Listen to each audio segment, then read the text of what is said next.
ஓம் சாயிரா சாயிரா ஓம் சாயிரா சாயிரா ஓம் சாயிரா சாயிரா அன்பே சாயிரா பேரன்பே சாயிரா அகிலம் தளிக்க ஆத்மா விழிக்க அனுதினம் சாயிரா எங்கள் அன்பே சாயிரா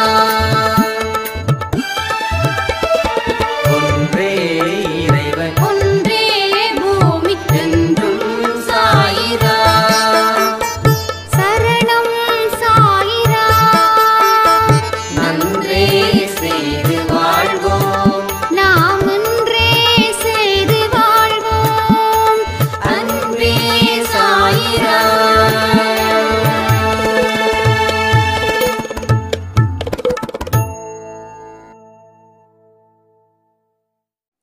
சைரா. என் உயிரின் உயிரானவர்களே, சாயப்பா நான் எல்லாம் கூப்பிட்டா வருவாரா? பதில் தருவாரா? என் பிரச்சனைகளை தீர்ப்பாரா? நானும் நிறைய பாவம் செஞ்சவன். இப்போ என்னுடைய தப்ப உணர்ற. நான் எந்த தப்பையும் எந்த பாவத்தையும் இனிமே செய்ய மாட்டேன். என்னோட வாழ்க்கையில நான் மறுபடியும் நல்ல மனுஷனா வாழணும்னு துடிக்கிறேன். ஆனா அவரை அழைத்தாலோ அவர் இருக்கிற அப்படின்னு எந்த விதமான ஒரு சிக்னலும் எனக்கு கிடைக்கல. அதனால நான் மன உளைச்சலுக்கு ரொம்ப ஆளாயிருக்கேன். எனக்கு நல்ல பதில நீங்க சாயப்பா கிட்ட இருந்து வாங்கி தரணும் அப்படின்னு ஒரு சாய்ராம் கேட்டிருந்தாங்க. ரொம்ப அற்புதமான கேள்வி இந்த கேள்வி.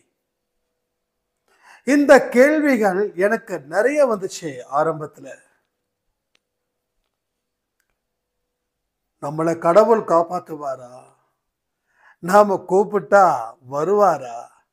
நம்ம கூப்பிடுறது அவருக்கு கேட்குமா? நம்ம அந்த அளவுக்கா நல்லது செஞ்சிருக்கோம் அப்படின்னு நானும் ஒரு காலத்துல நினைச்சேன். அப்ப கண்கள்ல இருந்து கண்ணீர் அருவி மாதிரி கொட்டுச்சு. இப்ப திருந்தணும்னு நினைக்கும் போது கடவுள் நமக்கு எந்த கருணையும் காட்ட மாட்டேன்றாரு அப்படின்னு. அதெல்லாம் தப்புடா. என்னைக்கு நீ திருந்தினியோ அன்னைக்கே நான் வர தயாராகிட்டேன். ஆனாலும் ஒரு சில தடைகள் மட்டும் இருந்தது. அந்த தடைகள் நீங்கினாதான் நான் உன்கிட்ட வர முடியும்னு சொல்லி அதுக்கப்புறம் ஜெட்டு வேகத்துல வந்து சாயப்பா உயர்த்துகிறார். ஜெட்டு வேகம் நார்மல் இல்லை. இந்த ரோட்டுல எரும மாடு நடக்கும் அப்படி கிடையாது. ஜெட்டு வேகத்துல வராரு நம்ம கிட்ட. என்னைக்கு நாம செஞ்ச தப்ப ஒத்துக்கிட்டு என்ன இவர் காப்பாத்துவாரான்னு நினைக்கிறோம் பாருங்க. அந்த நினைப்பு உங்களுக்கு வந்துடுச்சுன்னா அவர் புறப்பட்டு விட்டார். அவரு புறப்பட்டுட்டாரு. அவர் உங்ககிட்ட வர வரைக்கும் நீங்க மறுபடியும் தப்பான வழிகளை போகக்கூடாது. சில பேர் என்ன பண்ணுவாங்க, நல்லவனா இருந்து என்னத்தை சாதிச்சோம் போ அப்படின்னு மறுபடியும் கெட்டவனா மாறுவாங்க. அவர் வர நேரம் நீங்க கெட்டவனா மாறிட்டீங்கன்னா அவர் வெறும் கையோட திரும்பி போயிடுவாரு. ஆனா இப்போ அவர் உங்க வீட்டுக்கு வந்து தங்கணும்னு நினைக்கிறாரு. இனி நமக்கு ஒரு வீடு இருக்கு. நம்ம குழந்தை கூப்பிடுது. நம்ம குழந்தை இனி எந்த தப்பும் செய்யாது. அது செஞ்ச தப்புக்கு ஏங்குது. மன்னிப்பு கிடைக்குமான்னு. என் குழந்தைய காப்பாத்தாம நான் வேற யாரை காப்பாற்ற போறேன் அப்படின்னு சொல்லி அவர் புறப்பட்டு விட்டார். இதை எல்லாருக்குமே ஒரு திருப்தியான பதிலா இந்த பதில் உங்களுக்கு இருக்குது. ஏன்னா என்னுடைய மனசுல இருந்து பேசக்கூடியது சாயப்பா மட்டுமே, வேற யாருமே கிடையாது. ஸோ இந்த பதில் எனக்கும் பூஸ்டா இருக்குது. என்னைக்கு செஞ்ச தப்ப ஒத்துக்கிட்டு மறுபடியும் தப்பு செய்யாம யாரு இருக்கிறாங்களோ அவர்களுக்கு கடவுள் ஆசீர்வதிப்பார். பாவ மன்னிப்பு நம்ம கேட்டுட்டோம். ரிசல்ட் இனி சூப்பரா இருக்கும். 100க்கு 100 வெற்றி. அந்த வெற்றி செய்திய நாம கொண்டாடுவோம். திண்டாட்டமா இருக்கக்கூடிய வாழ்க்கையில கொண்டாட்டம் வரக்கூடாதா? கொண்டாட்டம் வந்து தப்பாயிடுமான்னு திண்டாடிக்கிட்டு இருக்கிற உனக்கு கொண்டாடுவதற்கு உண்டான வாய்ப்புகளை நான் வழங்குற, யாரு தடுத்தாலும் உனக்கு சேர வேண்டியதை நான் சேர்ப்பேன் அப்படின்னு சொல்லி தீவிரமா உங்களிடம் வந்து கொண்டு இருக்கிறார். இதெல்லாம் ஒரு சத்திய சோதனை. எப்படிப்பட்ட சத்திய சோதனை அப்படின்னா, அவர் வர வரைக்கும் உங்க மனசு மாறாம இருக்கணும். கடவுள்கிட்ட பிரார்த்தனை பண்ணுங்க, மனசு மாறக்கூடாது. கடவுளே, நீயே எனக்கு துணை, நீயே என் வழிகாட்டி, நீயே என் தெய்வம். இதை தாண்டினது எதுவுமே இல்லை. அடிச்சு பிரார்த்தனை பண்ணுங்க, மனசுல அடிச்சு பிரார்த்தனை பண்ணுங்க. அத்தனையும் உங்களுக்கு எல்லாமே கூடும். ஒண்ணு பெண்டிங் இருக்காது, அத்தனையும் கூடும். சாயப்பா குழந்தைங்கன்னா சாதாரணமானவர்களா என்ன? சாதாரணமானவர்கள் சாயப்பா குழந்தையா இருக்கவே முடியாது. சாதிக்கிறவர்களும் சாதிக்க துடிக்கிறவர்களும் கர்மாவை அழிச்சு ஒழிச்சு வாழ்க்கையில நல்ல நிலைக்கு வருகிறவர்களும் சாயப்பாவோட குழந்தைங்களா இருப்பாங்க. சாயப்பாவை வணங்குபவர்கள் வீட்டில் செல்வம் பெருகும், ஆரோக்கியம் பெருகும், நிம்மதி பெருகும், சந்தோஷம் பெருகும், வெற்றி பெருகும். இல்ல அப்படின்ற வார்த்தை இன்றோடு அது செத்து போயிடுச்சு, செத்துடுச்சு. செத்தது திரும்ப வராது. ஸோ இல்லைன்னு சொன்னீங்கல்ல, இனி எதுவுமே உங்களுக்கு இல்லைன்னு சொல்ற அளவுல நீங்க வாழ போறீங்க. கடவுளுக்கு நிறைய தேங்க்ஸ் பண்ணுங்க. எந்தெந்த வார்த்தைகள் எல்லாம் உங்களுக்காக இந்த பதிவு மட்டுமல்ல, எந்த பதிவிலையும் வழங்கப்படுதோ அந்தந்த நேரத்துக்கு நீங்க கடவுளுக்கு நன்றிகள் சொல்லணும். தேங்க்யூ சாயப்பான்னு சொல்லுங்க, நன்றி சாயப்பான்னு சொல்லுங்க. ஒவ்வொரு தேங்க்ஸும் உங்க வாழ்க்கையை உயர்த்துவதற்கும் உங்களுக்கு ஆசீர்வதிக்கப்பட்ட வார்த்தைகளா திரும்பி வருவதற்கும் அது பயன்படும். அப்ப நாம செஞ்ச பாவம் மன்னிக்கப்பட்டதுன்னு அர்த்தம் இருக்கு. அந்த அர்த்தம் உங்க வாழ்நாட்கள கடைசி நாள் வரைக்கும் அதே அர்த்தத்தோட நிக்கணும். திருப்பி மறுபடியும் குப்பைக்கு போயிடக்கூடாது. குப்பைக்கு போனா அசிங்கம். நாம எல்லாம் சுத்தமா இருக்கோம். குப்பையிலிருந்து வந்த நாம சுத்தமா இருக்கோம். சுத்தமானதுக்கு அப்புறம் மறுபடியும் குப்பைக்கு போக கூடாது. மறுபடியும் குப்பைக்கு போனா மறுபடியும் குப்பையா போயிடுவோம். எது எதுல கலக்குதோ அது அதுவா மாறுது. அந்த தன்மை மாறிடும். ஸோ குப்பையில இருந்த நாம புனிதமான இடத்துக்கு வந்தோம். ஸோ முன்னாடி குப்பையா இருந்தோம், இப்ப புனிதமா இருக்கோம். ஸோ புனிதமா இருக்கிறது தான் வாழ்க்கைக்கு நல்லது. மறுபடியும் குப்பைக்கு போறது வாழ்க்கைக்கு மிக மோசமான வழிகளை அது ஏற்படுத்தும். இதுதான் உங்க மனசுக்குள்ள என்னைக்கும் ஆழமா வச்சிருக்கணும். ஒரு வார்த்தைகளும் உங்களுக்காக தான் சொல்லப்படுது. யாரெல்லாம் சாயப்பாவை நினைக்கிறாங்களோ, யாருக்கெல்லாம் சாயப்பாவோட அன்பு கிடைக்கணும்னு ஏங்குறாங்களோ, யாருக்கெல்லாம் சாயப்பா நல்ல ஒரு வாழ்க்கைய கொடுக்கணும்னு நம்பிக்கையோட காத்துக்கிட்டு இருக்காங்களோ அத்தனை பேருக்கும் இந்த அன்பே சாயில இருக்கக்கூடிய ஒரு ஆடியோவும் போய் சேரும். பயனடைந்தவர்கள் சிலர், பயனடைந்து கொண்டு இருப்பவர்கள் பலர். நிறைய நடக்குது. ஒரு சாய்ராம் சொன்னாங்க, நம்ம அன்பே சாயில ஏ பேட்ச், பி பேட்ச், சி பேட்ச்னு வச்சுக்கலாம். ஏ பேட்ச் 2019 இருந்து ஆரம்பிச்சு அதன் மூலமா வாழ்க்கையை வாழ்ந்து பலருக்கும் உதவி செய்கிறவர்கள் ஏ பேட்ச். பி பேட்ச் இப்போ அந்த விஷயம் நடந்து கொண்டு இருப்பவர்களுக்கு. சி பேட்ச் புதுசா வந்து என்னடா இவர் சொல்றாரு, என்னமோ இங்க வேற ஏதோ ஒண்ணு இருக்குதுன்னு பார்த்தா இவர் உங்களை அவங்க சொன்ன ஸ்டேட்மெண்ட்டை சொல்ற. எனக்கு அவங்க சொன்னாங்க இல்லையா, அந்த வார்த்தையை தான் சொல்றேன். சி பேட்ச்ல இருக்கிறவங்களுக்கு ஒன்றும் புரியாதா? ஸோ ஏ பேட்ச் தான் வந்து first grade, B batch second grade, C batch third grade. கிரேடுனா புதுசாக வரவங்களுக்கு ஒன்றும் புரியாதா? இதில் சிலர் இருப்பாங்களாம், பலர் போயிடுவாங்களாம். அழகா சொன்னார். அது டக்குன்னு எனக்கு அந்த பைபிள் வெர்ஷன் ஞாபகம் வந்துருச்சு. அந்த விதையை தூக்கி போடும்போது எல்லா விதைகளும் முளைக்கிறது இல்லைல்ல. எதெல்லாம் மண்ணுக்குள்ள போய் அந்த மண்ணு கூட வாட பழகுதோ அது மட்டும் முளைக்குது. இன்னும் சில விதை மனுஷன் நடக்கிற நடையில அது மண்ணோட மண்ணா அழிஞ்சு போயிடுது. இன்னும் சில காகம், அது பறவை கிறவை, அது மூலமா போயிடுது. இன்னும் சிலது கல்லுக்குள்ள மாட்டிக்குது, ஒரு ஸ்டேஜுக்கு மேல வளர முடியாம அப்படியே நின்று போயிடுது. அப்போ போட்ட விதைகள்லாம் வளரல, எந்த விதை வளரணுமோ அந்த விதை மட்டும் வளருது.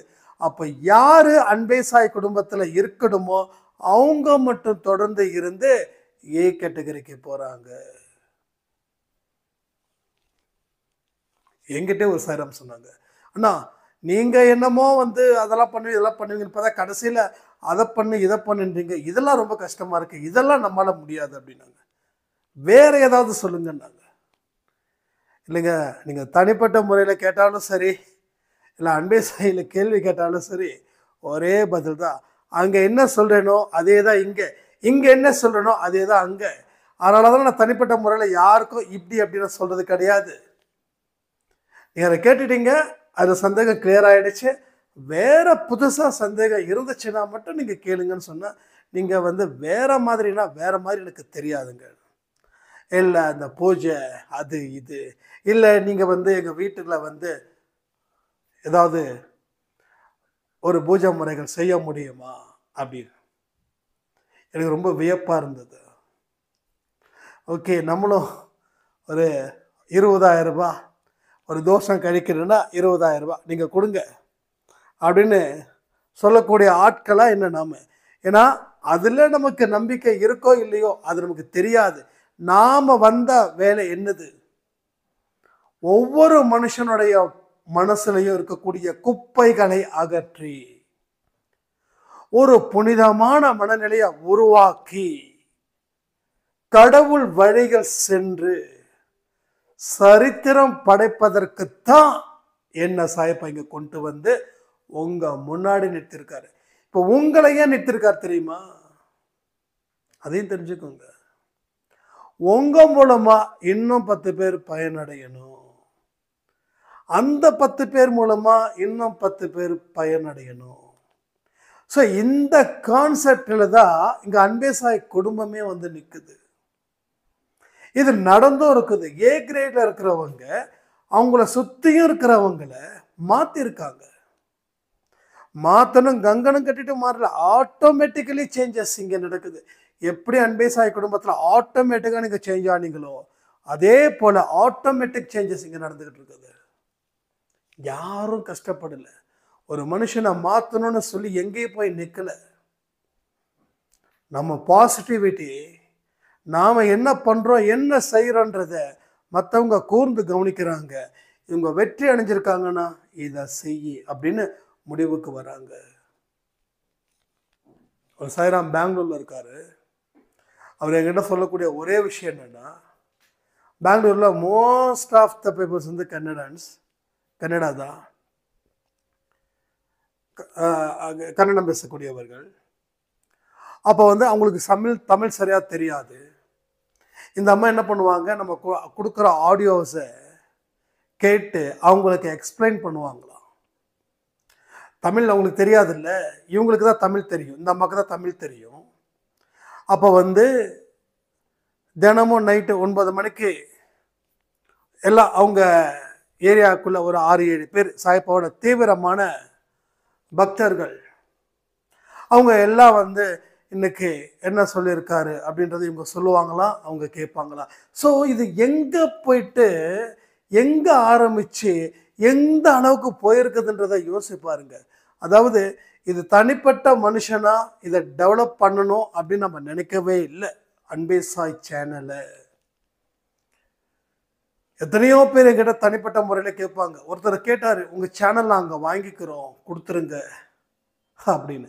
எனக்கு அவர் மேலே கோபம் வரல. இது குடும்பம், இது அன்பு. அவருக்கு தெரியல, அவருக்கு தெரியாது, பாவம். நம்ம ஒன்றும் சொல்ல போகிறதில்ல.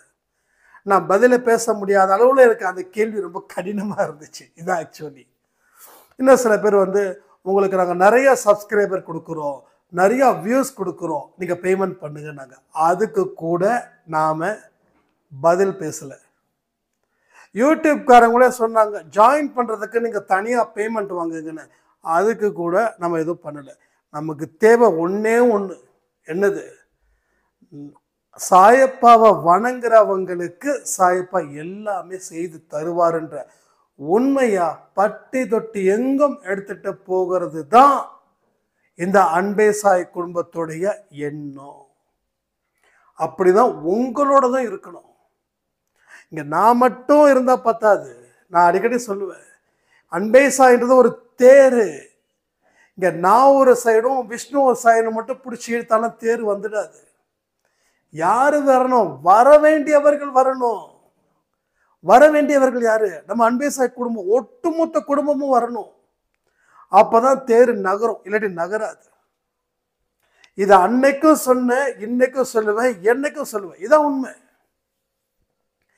அப்போ நாம மாறும்போது நம்ம சுத்தி இருக்கிறவங்களும் மாறுறாங்க. அதுதான் இங்க அன்பே சாயில சொல்லக்கூடிய வார்த்தைகள். இந்த வார்த்தைகளை சொல்லும்போது உங்களுக்கு எப்பப்பெல்லாம் சாயப்பா கிட்ட நன்றி சொல்லணுமோ அப்போ நன்றிகள் சொல்லுங்க.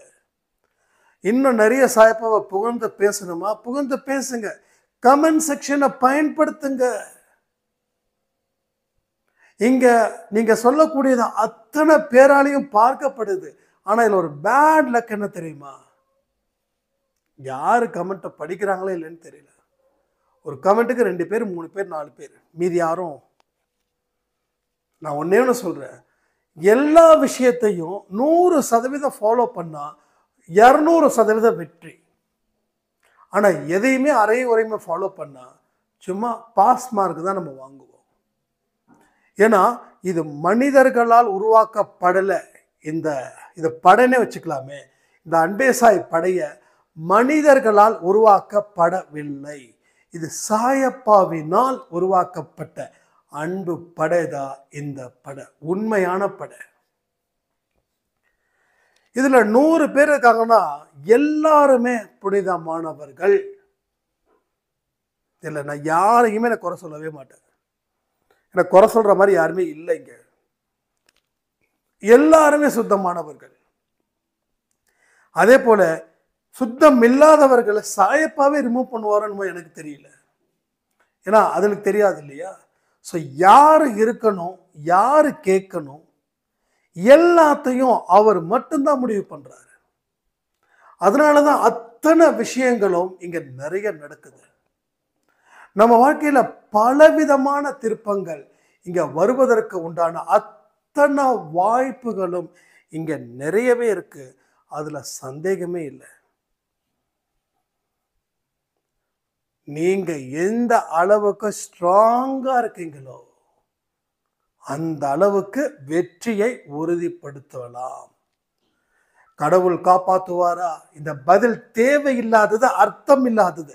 இந்த கேள்விகளை தயவு செய்து கேட்டு சாயப்பாவை நாம சந்தேகப்படக்கூடாது.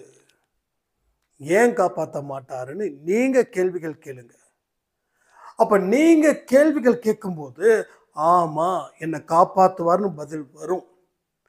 அப்படி இல்லைன்னா ஆமா என்னை காப்பாற்ற மாட்டாரு, ஏன்னா நான் இந்த மாதிரியான மோசமான மனுஷனா இருந்தா என்னை எப்படி காப்பாத்துவார்னு பதில் வரும். அந்த பதிலே உங்க வாழ்க்கைக்கு ஒரு வெளிச்சத்தை கொடுக்கும்.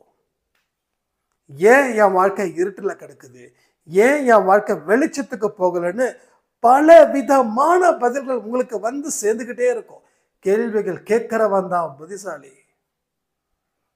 அடுத்தவனை கேள்வி கேட்காதீங்க, உங்களை கேள்வி கேளுங்க. நம்ம அடுத்தவனை நம்ம படிச்சதெல்லாம் யூஸ் பண்ணி படிக்காதவங்க கிட்ட போய் கேள்வி கேட்டு நான் பத்தியா கேள்வி கேட்டு மடக்கிட்டேன் அப்படின்னு சொல்றதுக்காக கேள்விகள் அடுத்தவனை கேட்கக்கூடாது, நமக்குள்ள கேட்கணும். நமக்குள்ள அதிகபட்சமா கேளுங்க. கேட்கறதுல தப்பே இல்லை. கேள்விகள் கேட்க கேட்க ஞானம் பிறக்கும். உங்களுக்குள்ள கேள்விகள் கேட்க கேட்க ஞானம் பிறக்கும். அந்த ஞானமே உங்க வாழ்க்கையில மிகப்பெரிய வாழ்க்கையையும் அது கொடுக்கும்.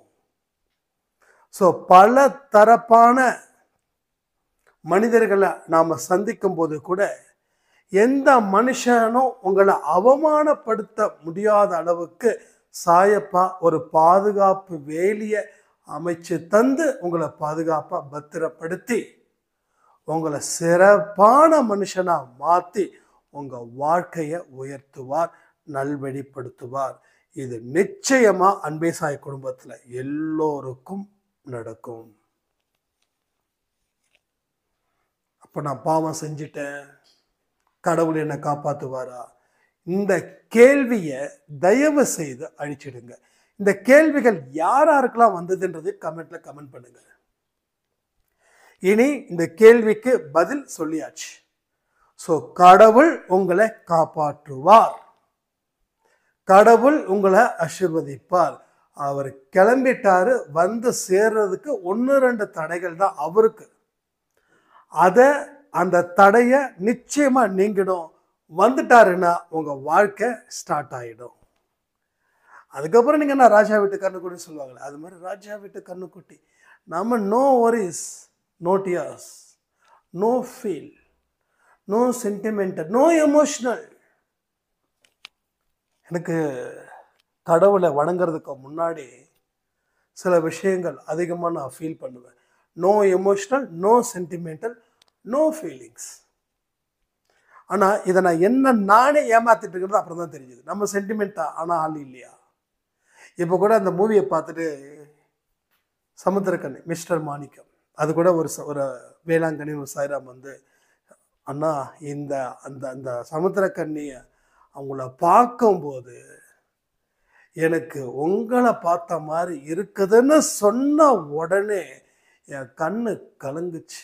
ஏன்னா அந்த ஒரு இடத்த அவங்க எனக்கு கொடுத்துருக்காங்க அப்படின்னு நினைக்கும் போது நாம் அதுக்கு தகுதியான மனுஷனா சாயப்பா நம்மளை மாற்றிருக்காரு அப்படின்னு நினைக்கும் போது என் கண்ணு கலங்குச்சு. ஏன்னா அந்த படத்தை பார்த்து அந்த கிளைமேக்ஸ் சீன்ல நான் எழுந்திருச்சு நின்று கைத்தட்ட, இவன் தான் என் மனுஷன், எப்படிப்பட்டவங்க தான் நம்ம அன்பே சாய் குடும்பத்துல இருக்கணும். அன்பே சாய் குடும்பத்துக்கு உண்டான அழகான அற்புதமான அட்டகாசமான படம் அந்த படம் அப்படின்னு. ஸோ எப்படியாவது பார்த்துருங்க, எங்கேயாவது எப்படி என்ன சான்ஸ் கிடைக்குமோ. ஏன்னா அது டிவியில் வருமா வராதான்னு எனக்கு தெரியாது. ஏதோ ஒரு ஓடிடி, நெட்ஃப்ளிக்ஸோ சம்திங் எதுன்னு தெரியல, ஏதோ ஒரு ஓடிடியில் வந்தது, அந்த மூவி பார்த்தோம். எனக்கு ரொம்ப நாள் ஆச்சு நான் மூவி பார்த்தேன். சரி ஏதோ ஒரு மூவி பார்க்கலாமேன்னு பார்த்த உடனே டக்குன்னு அதை ப்ளே பண்ணேன். எனக்கு என்றைக்குமே இது மாதிரி சில மூவிஸ் ப்ளே பண்ணும்போது அவ்வளோ அற்புதமாக இருக்கும் அந்த மூவிஸ்லாம். ஸோ சாயப்பா எந்த அளவுக்கு ஒரு மனுஷனை நல்வழிப்படுத்துறதுல அவர் எவ்வளோ தூரம் கஷ்டப்படுறார், என்னால் எவ்வளோ நல்ல மனுஷனா மாற்றிருக்காருன்றதை யோசிச்சு பார்க்கும்போது எனக்கு அவ்வளோ வியப்பாக இருக்குது. எப்படிப்பட்ட மனுஷன் இந்த மனுஷன், தான் குழந்தைங்களை எந்தெந்த புத்தியெல்லாம் கொடுத்து, என்னென்ன மனசெல்லாம் கொடுத்து, நல்ல வழியை கொடுத்து, நீ இப்படி தாண்டா என் தங்கமேன்னு சொல்ற அளவுல நம்ம வாழுறோன்னா எல்லா கிரெடிட்டும் சாயப்பாவுக்கே போய் சேரட்டும்.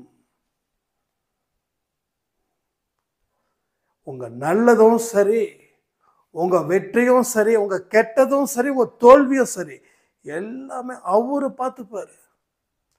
நம்ம கையில எதுவுமே கிடையாது. யாரு புகழ்ந்தாலும் சரி, யாரு புகழலாலும் சரி, ஒரே மாதிரியான மனநிலை எனக்கு இப்ப ரீசெண்டா இருக்கு.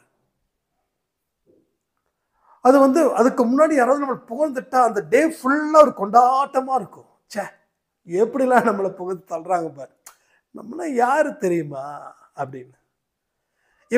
இப்ப எவனாவது ஒருத்தன் நம்மளை அசிங்கப்படுத்திட்டான் அப்படின்னா கோபம், ஆத்திரம், ஆக்ரோஷம் எல்லாம் சேரும். அவனை 4 கேள்வி கேட்டா நம்ம 4000 கேள்விகள் கேட்டாலும் திருப்தி அடைய மாட்டோம். இன்னும் அவனை திட்டிருக்கணும். இன்னும் 10-15 வார்த்தை மிஸ் ஆயிடுச்சு, அதையும் சேர்த்து திட்டிருந்தா நிம்மதியாக இருக்கும். மறுபடியும் ஃபோனை போட்டு திட்டுவோம். திட்டுறதுல சில பாயிண்ட் கிடைக்கல. அவங்க கேட்பான், என்னடே அப்போதான் திட்டினல, மறுபடியும் சண்டை. என்னப்பா சாதிச்சோம்? பிபி தான் ஏறுது அந்த நேரத்தில். ஏதோ ஏஜ் இருக்குது தப்பிச்சோம். ஏஜ் இல்லைன்னா ஸ்ட்ரோக் வந்துடும். நிறைய பெண்கள், நிறைய ஆண்கள் 60 தாண்டவங்களுக்கு ஸ்ட்ரோக் வருது இப்போ. ஆனா அளவுக்கு மீறின ஸ்ட்ரெஸ், டென்ஷன். ஃப்ரீயா விடுங்க, ஃப்ரீயா விட்டுருங்க, ரொம்ப கூலா இருங்க. ஒன்றும் ஆகாது, ஒன்றும் உங்களுக்கு இல்லை. எல்லாமே சூப்பரா இருக்கு, எல்லாமே நல்லபடியா நடக்குது. Everything is good. நீங்க எப்பயுமே சைலண்டா, நம்பிக்கைக்குரிய சைலண்டா இருக்கணும். பயந்து இருக்கக்கூடிய சைலண்ட் இல்லை. மனசு ஃபுல்லா ஒரு சந்தோஷம், மனசு ஃபுல்லா ஒரு ஹாப்பி, மகிழ்ச்சி நம்ம சொத்து. சொல்றீங்களா கமெண்ட்ல? மகிழ்ச்சி நமது சொத்து. எப்படி நம்ம குழந்தைங்க, நம்ம அம்மா அப்பா நம்மளை குழந்தையா இருக்கும்போது அவங்களோட இமைகளை வச்சு அதுல பாதுகாக்கிற மாதிரி பாதுகாத்தாங்களோ, அது மாதிரி நாம எல்லா ஜென்மத்திலையும் கடவுளோட குழந்தைகளா நாம இருக்கிறோம். அப்பேற்பட்ட ஒரு வாழ்க்கையை தான் நாம வாழ்ந்துகிட்டு இருக்கோம். நீங்க என் மேல வச்சிருக்கக்கூடிய பாசம், நான் உங்க மேல வச்சிருக்கிற பாசம், இதெல்லாம் நேத்து கூட 12 மணி ஆடியோவில் நான் சொல்லிட்டேன். போன ஜென்மத்தில் நான் ரொம்ப தப்பானவனா இருந்திருக்கேன், நல்லவங்களை நிறைய கஷ்டப்படுத்தியிருக்கேன் அப்படின்னு நான் ஒரு வார்த்தை சொன்னேன். அதுக்கு ஒரு சாய்ராம் சொன்னாங்க பதில், அப்படி சொல்லாதீங்க. போன ஜென்மத்திலையும் நீங்க நல்லவராக தான் இருந்தீங்க, இந்த ஜென்மத்திலையும் நீங்க நல்லவராக தான் இருக்கிறீங்க அப்படின்ற மாதிரி. இதெல்லாம் எவ்வளோ பெரிய ஒரு பாசம். மழை யாருக்காவது வருமா? அப்படிலாம் யாருக்கும் வராது. அதாவது அன்பே சாய் குடும்பத்தை தாண்டி வெளியில இருக்கிறவங்களுக்கு சொல்றேன். இங்க நான் அப்படின்னா நாமுன்னு நினைச்சுக்கோங்க. என்னை பத்தி நான் இவ்வளோ பெரிய லக்கி அப்படி சொல்லல. we are lucky. நாம எல்லாருமே அதிர்ஷ்டம் செய்தவர்கள். அப்போ நான் தப்பானவன்னு சொன்னா கூட ஒத்துக்கிறதுக்கு மனசு வரல. அவ்வளோ இங்க ஒரு அன்பு இருக்குங்க. கடவுள் கொடுத்த ஒரு வரம் இந்த அன்பு. இந்த அன்பு இன்னும் நம்மளை பலப்படுத்துது. இன்னும் நம்ம வாழ்க்கையில வாழணுன்ற காரணத்தை அதிகமா இங்க சொல்லிக்கிட்டு இருக்குது. இந்த அன்பு மிகப்பெரிய ஒரு பொக்கிஷம் கூட நான் சொல்லுவேன். ஸோ எல்லாமே நமக்கு சாதகமா நமது சாயப்பா செய்து கொடுப்பான்ற நம்பிக்கையோட வர 1ஆம் தேதி அன்னைக்கு அன்பே சாய் குடும்பத்தில் இருக்கிறவங்க சாப்பாடு டொனேட் பண்ணணும். நம்ம ஏற்கனவே இந்த போட்டோ எடுக்கக்கூடாதுன்னு என்னைக்கு சொன்னோமோ அதுல இருந்து எல்லாரும் குறைச்சாச்சு. நீங்க கொடுக்குறவங்களோட ஃபேஸ் எனக்கு வேண்டாம், நீங்க என்ன கொடுக்குறீங்கன்றதை எனக்கு போட்டோ எடுத்து அனுப்புங்க. நீங்க கொடுக்கறதுக்கு முன்னாடி உங்க கையில் தானே அந்த சாப்பாடு இருக்கும், ஒரே ஒரு போட்டோ, அவ்வளோதான். வேற ஒண்ணுமே நான் கேட்கல. நீங்க எத்தனை சாப்பாடு வாங்கி கொடுக்குறீங்க சாய்ராம்னு கேட்க மாட்டேன். எனக்கு தேவை ஒன்று சாப்பாடு, இல்லை நம்ம வீட்டில் இருக்கக்கூடிய தெருவில் இருக்கிற நாய்களுக்கு பிஸ்கட்டு, ஏதோ ஒரு உயிரினத்துக்கு அன்னைக்கு அன்பே சாய் குடும்பத்தில் இருக்கிறவங்க வழங்க வேண்டும். அதை போட்டோ எடுத்து எனக்கு அனுப்ப வேண்டும் சொல்லி இந்த ஆடியோவை நான் முடிக்கிறேன். ஜெய் சாய்ராம்.